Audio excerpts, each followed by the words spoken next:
नमस्कार मैत्रिणींनो, कशा आहात? आज आपण सोप्या पद्धतीने पोटली बटन कसे बनवायचे हे बघणार आहोत। सुरुवातीला मी कॉटनचा फॅब्रिक अशा पद्धतीने बारीक बारीक कापून घेतलेला आहे। मी तुम्हाला मुद्दामूनच हा व्हिडिओ दाखवत आहे। बऱ्याच वेळेला आपण थर्माकोल यूज करतो, पण 2-3 वेळेस धुवून तो थर्माकोल ही चप्पट होऊन जातो, म्हणजे बारीक पडून जातो। पण या प्रकारच्या कॉटनच्या कपड्याने जर तुम्ही पोटली बनवली तर ती पोटली अगदी सुंदर आणि सुरेख दिसते। हे बघा, 1-1 सेंटीमीटरचा मी असा कपडा कापून घेतलेला आहे।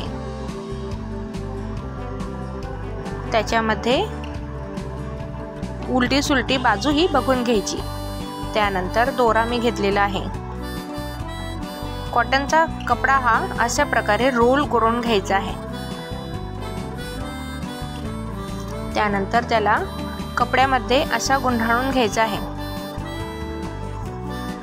आणि त्याला गोल असा आकार देऊन दोऱ्याच्या साहाय्याने पोटली अशी बनवून घ्यायची आहे। पोटलीची डिझाइन आता खूप ट्रेंडिंग झालेली आहे।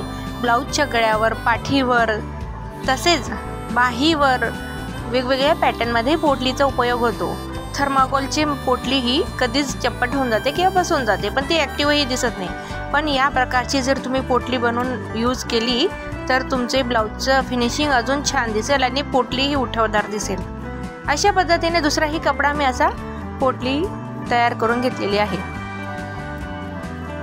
दोऱ्याच्या साहाय्याने तिला व्यवस्थित अशी फिट करून घ्यायची आहे आणि शिवताना मशीनवर कपड्यावर अगदी व्यवस्थितपणे तिला बसवायची आहे। बघू शकता तुम्ही किती छान आणि सुरेख अशी ही पोटली तयार झालेली आहे।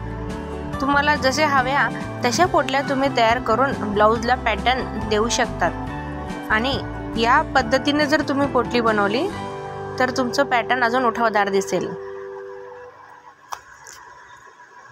तर मैत्रिणींनो, तुम्ही आमच्या चॅनलवर नवीन असाल तर सबस्क्राईब करायला विसरू नका।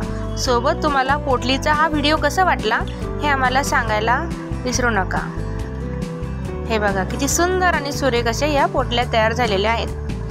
आम्हाला कमेंट बॉक्समध्ये नक्की सांगा। धन्यवाद।